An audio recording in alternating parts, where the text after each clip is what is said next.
as obras da carne. Porque as obras da carne são manifestas, as quais são prostituição, impureza, lascívia, idolatria, feitiçarias, inimizades, porfias, emulações, iras, pelejas, dissensões, heresias, invejas, homicídios, bebedices, glutonarias e coisas semelhantes a estas, acerca das quais vos declaro, como já antes vos disse, que os que cometem tais coisas não herdarão o reino de Deus.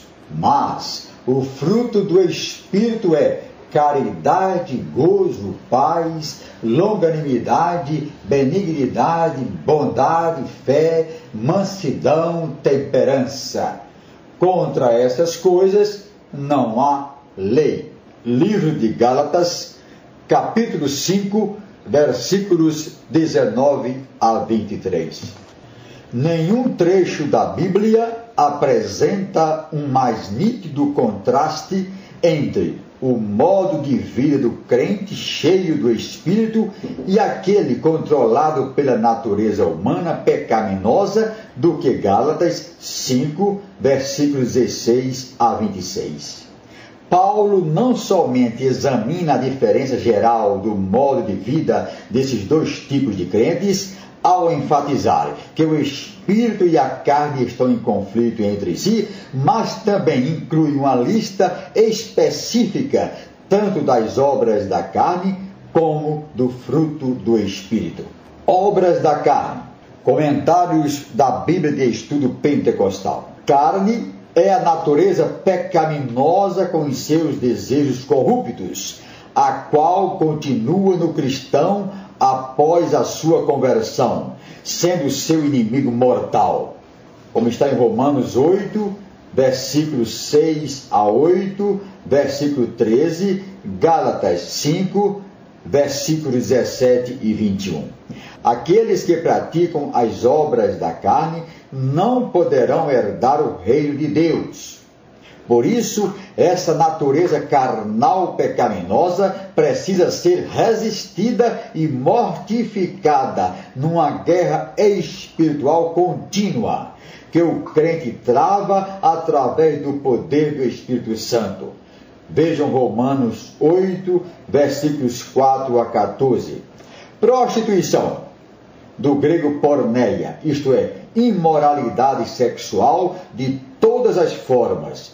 Isto inclui também gostar de quadros, filmes ou publicações pornográficas.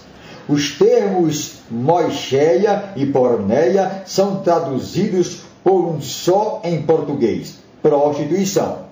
Lascívia, isto é, sensualidade, é a pessoa seguir suas próprias paixões e maus desejos, a ponto de perder a vergonha e a decência.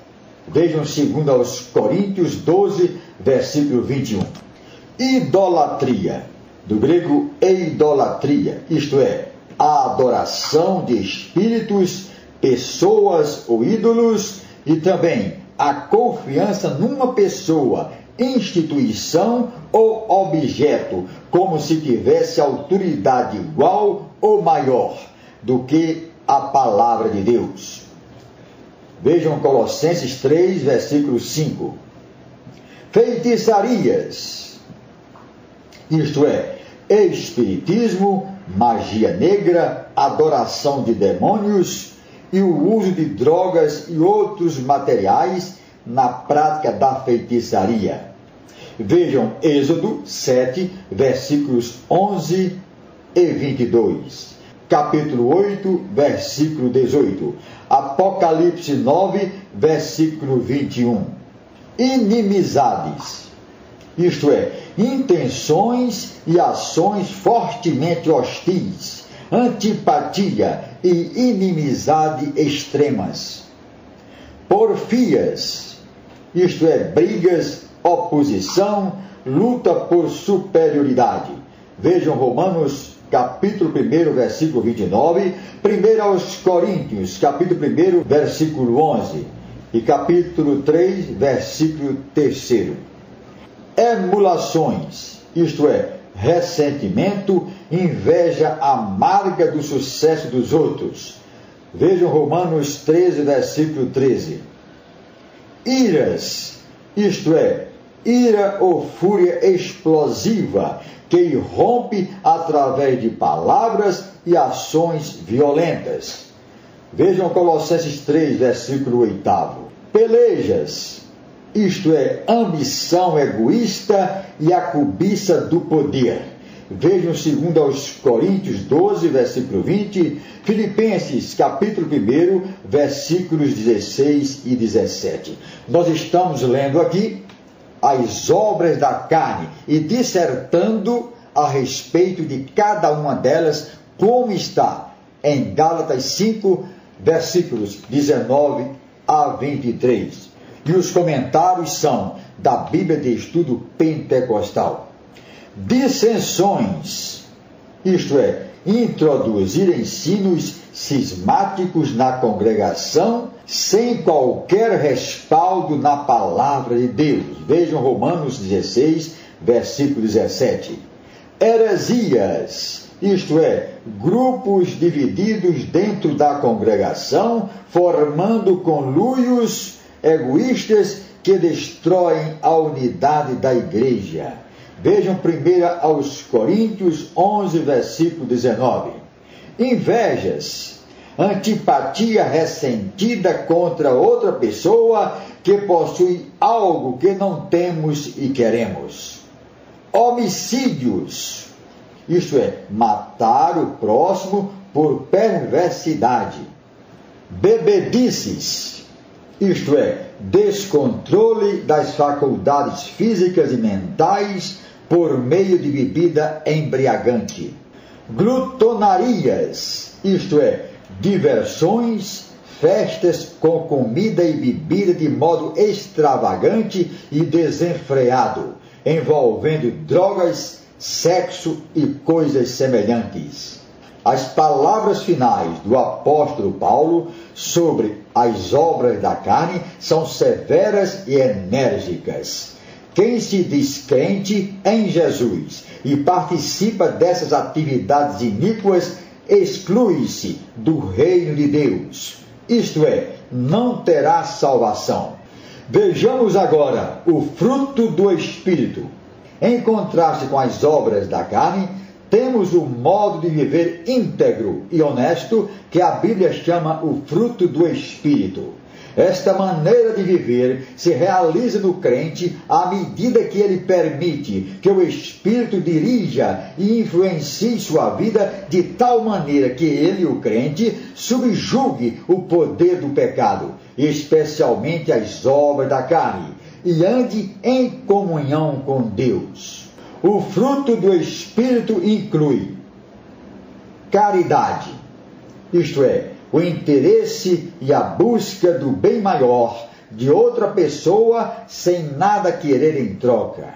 Gozo, isto é, a sensação de alegria baseada no amor, na graça, nas bênçãos, nas promessas e na presença de Deus. Bênçãos estas que pertencem àqueles que creem em Cristo Jesus. Outro fruto do Espírito, paz, isto é, a quietude de coração e mente baseada na convicção de que tudo vai bem entre o crente e seu Pai Celestial. Vejam Romanos 15, versículo 33, Filipenses 4, versículo 7.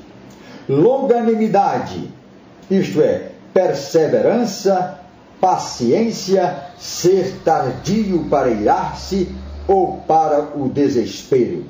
Benignidade, isto é, não querer magoar ninguém, nem lhe provocar dor. Efésios 4, versículo 32. Colossenses 3, versículo 12. 1 Pedro 2, versículo 3. Bondade, isto é, zelo pela verdade e pela retidão e repulsa ao mal. Pode ser expressa em atos de bondade. Lucas 7, versículos 37 a 50. Ou na repreensão e na correção do mal. Mateus 21, versículos 12 e 13. Outro fruto do Espírito, fé, isto é, lealdade constante, inabalável, a alguém com quem estamos unidos por promessa, compromisso, fidedignidade e honestidade. Mateus 23, versículo 23, Romanos 3, versículo 3, 1 Timóteo 6, versículo 12.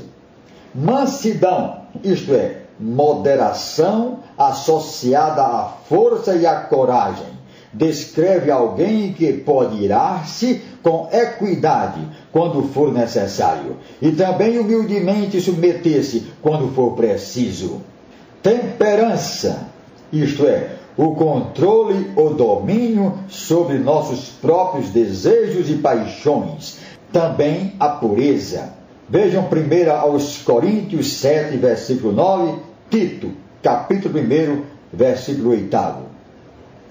O ensino final do apóstolo Paulo sobre o fruto do Espírito é que não há qualquer restrição quanto ao modo de viver aqui indicado.